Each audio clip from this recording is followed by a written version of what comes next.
आप देख रहे हैं न्यूज एसीपी नेटवर्क की खास खबर।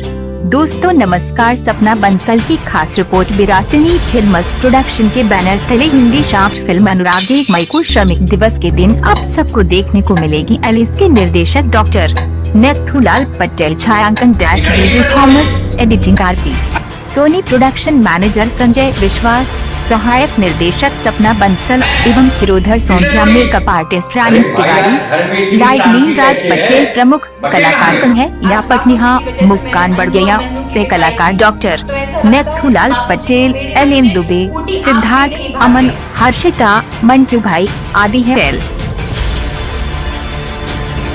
ऐसा नहीं है, बाबूजी मन्नू अन्नू को बहुत प्यार करते।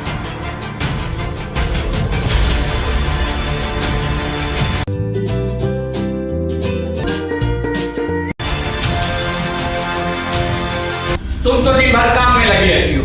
अरे इन नालायक के बच्चों को भी तो जरा संभालो। दोपहर के समय मेरे आराम का समय होता है और ये नालायक दिन भर मेरा दिन हराम किए रहते